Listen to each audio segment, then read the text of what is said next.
I read a quote on Substack that said, if you don't meet your soul before you meet another person's, you'll build a home in theirs and forget you ever had your own. You'll confuse being wanted with being known. And that, more than loneliness, is the thing that will hollow you out.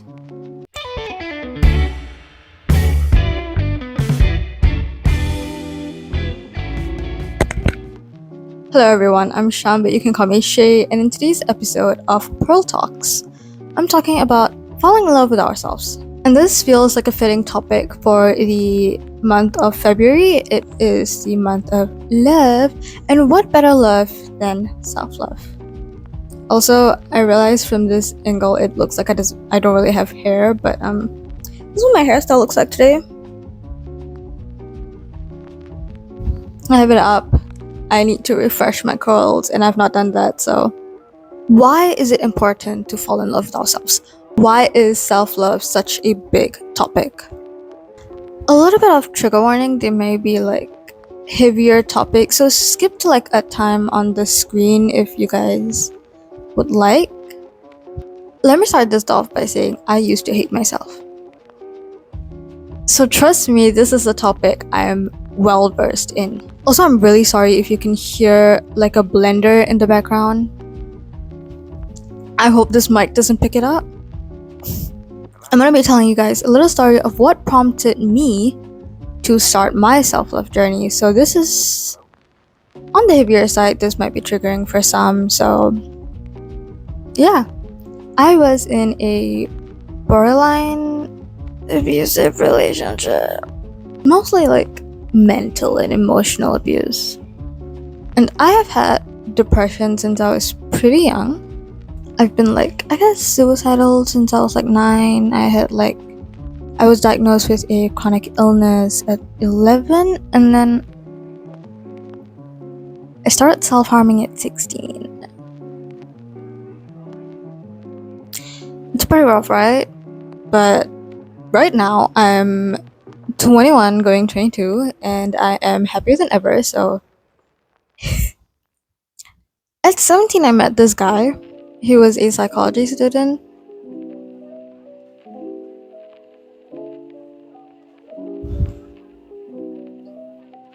So really, God bless his future patients.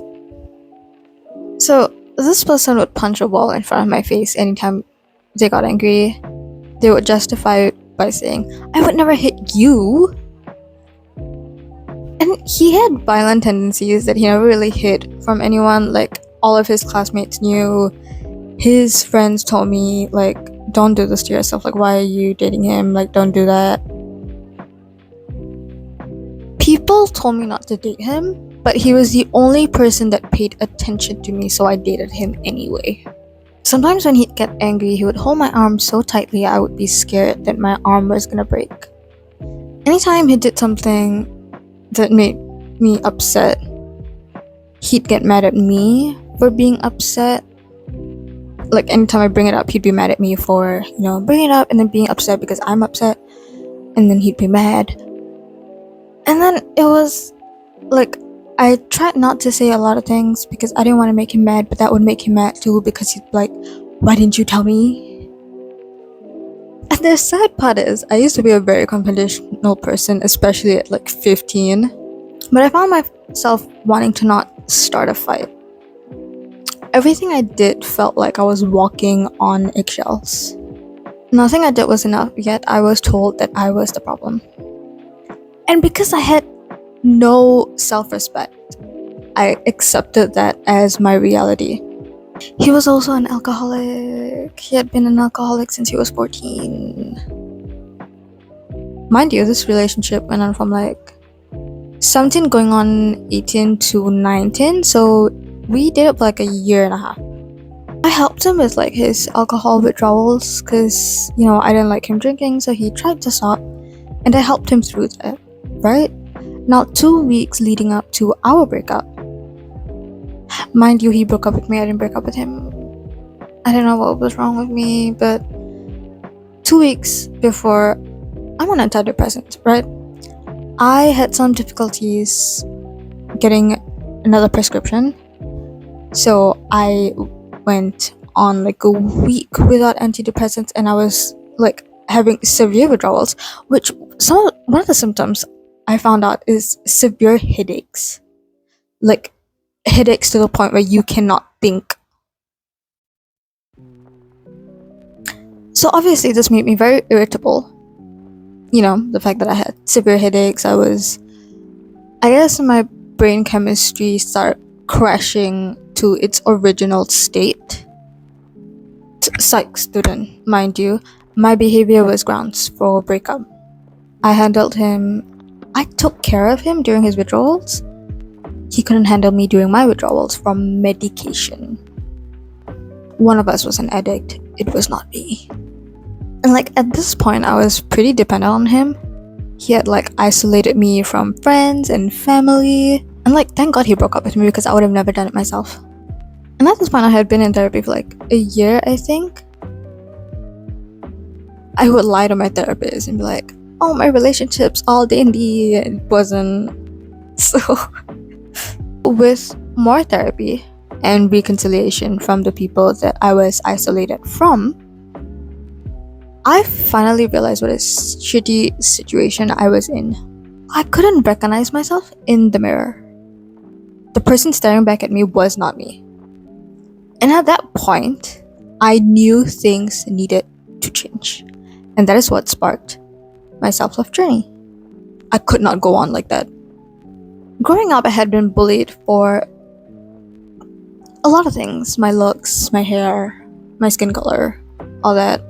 That the only wish I had for my 16th birthday was to start chemically straightening my hair.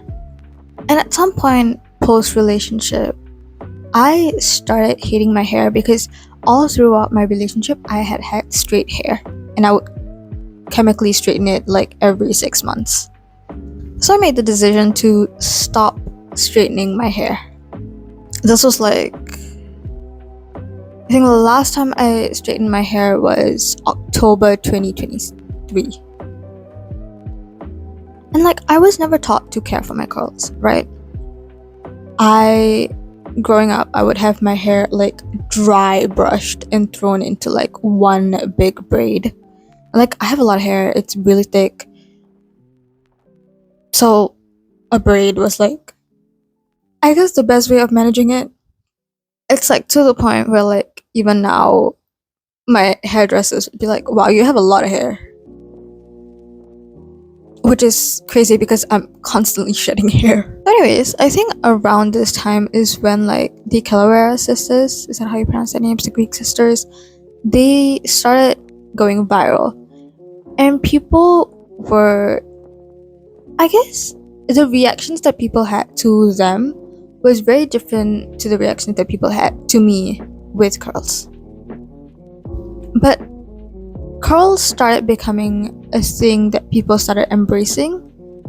And like, you know, I did my research on TikTok and like, you know, I learned how to care for my curls. There's like different curl like routines and like, you know, I found out how to diffuse. So, you know, I found like, I stopped going to my original hairstylist because they only really do like straight hair. And they do, you know, they're more specialized for East Asian hairs, I would say.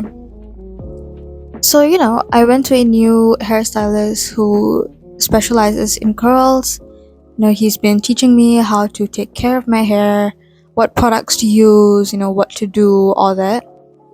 My hair is still a little bit fried, but I'm in the process of repairing it and taking care of it.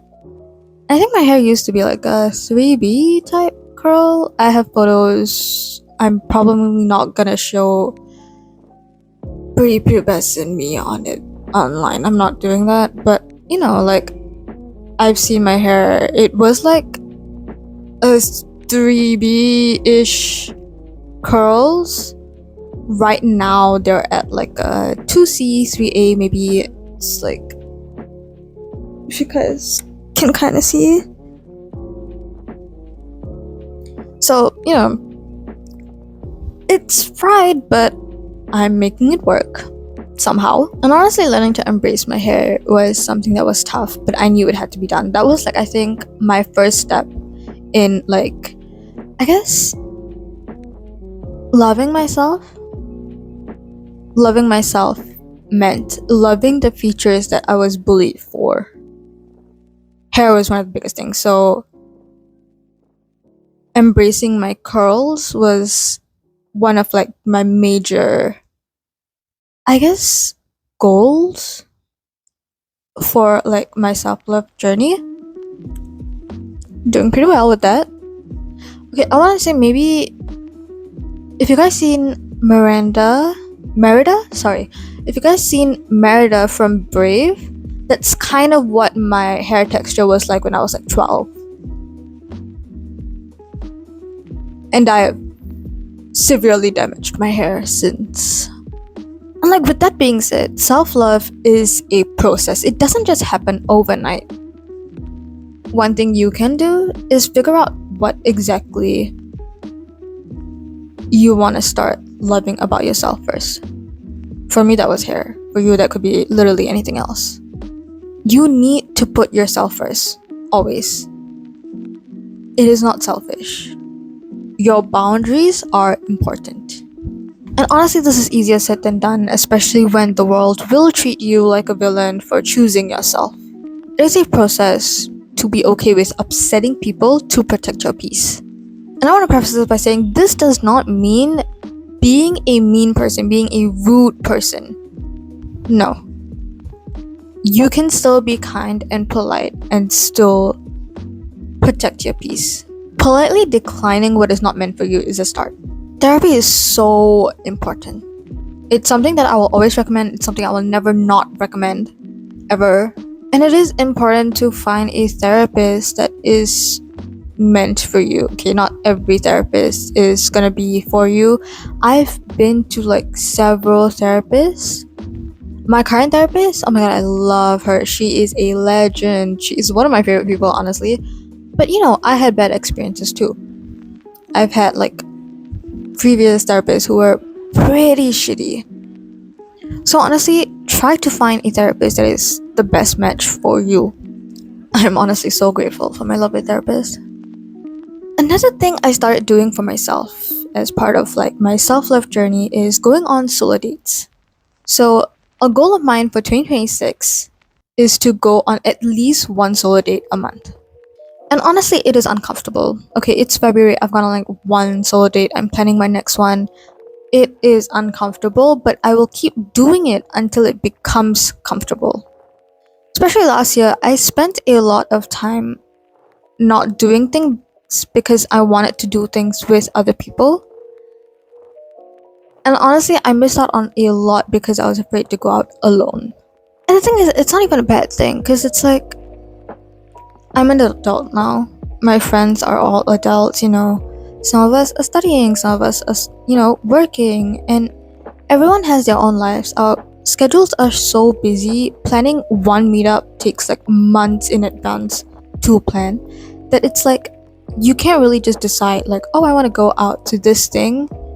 Does anyone want to go with me? No one's gonna go because everyone's busy. And I realize I don't need company to have fun, and neither do you. And this is my way of loving myself, I guess, by doing the things I want, experiencing life to its fullest. And I used to crave being with people. I'm an extrovert, I'm a people person, I like being in groups. But if it means missing out on life, I don't want to fall behind. And really, I'm learning to be independent again. I'm no longer relying on anyone, and by doing this, I'm no longer attaching myself to anyone. I don't need external love to feel loved.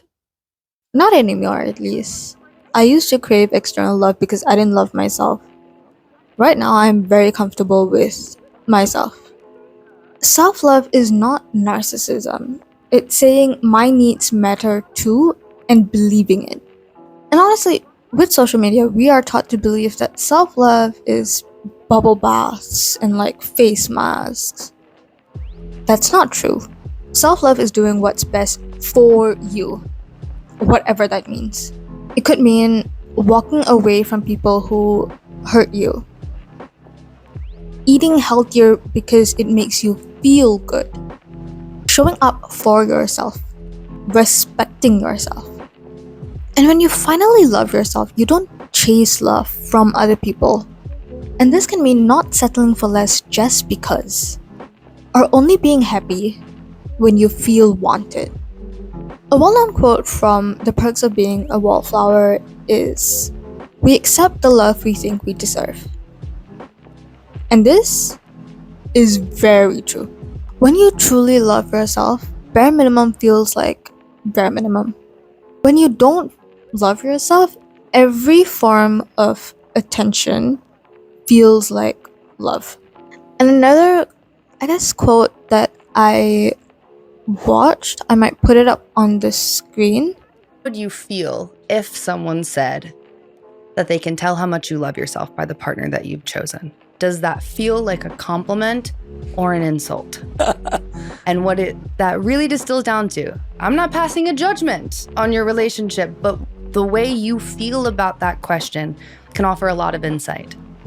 Have you tolerated treatment that really, really doesn't feel great? It doesn't really feel loving. It's not what someone would put up with if they loved themselves. Or, man, I've chosen a really patient, loving, incredible person. You know, some part of me must like myself enough to choose someone who loves me in such a way. And yes, the sad truth is, all of this is easier said than done. It is not until you make the decision to start loving yourself will you actually do it. And I know this because I was in therapy for a full year before I decided that I needed to make a change. And honestly, I didn't want to go to therapy in the first place. The choices we make shape our lives, and unfortunately, we need to make a choice to make a change. And answer these following questions, honestly. Do you love yourself? If you said no, why? What makes you feel like you can't love yourself? Is it something someone once said a long time ago? What is it? You heard my story, my inciting incident for change. What do you think yours will be and why? This journey took a long time. I didn't just wake up one day and decide, oh, you know what?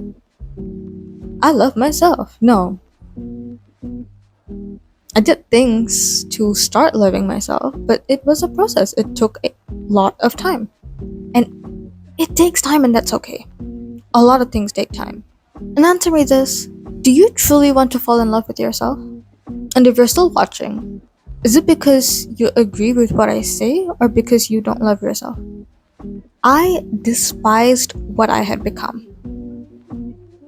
I didn't like the person I saw in the mirror. At what point are you going to feel like you need to start loving yourself? I show up for myself so much, it doesn't matter if no one else does. And when I'm alone, I don't feel lonely. I'm learning to take care of my hair. I'm taking medication for my physical and mental health. I look forward to therapy.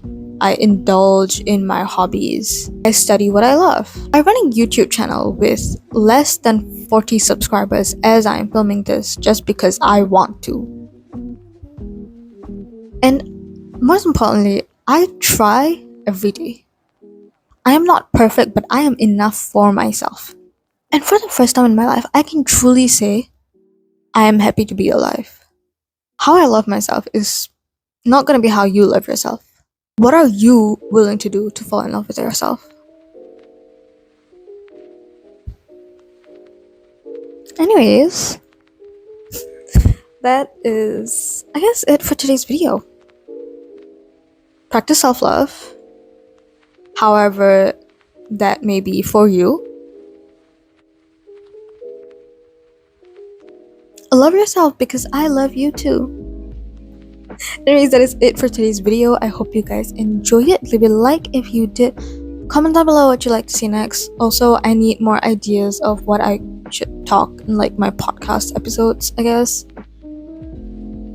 And I made like an amateur logo. Let me know if you guys like it. This is the second episode.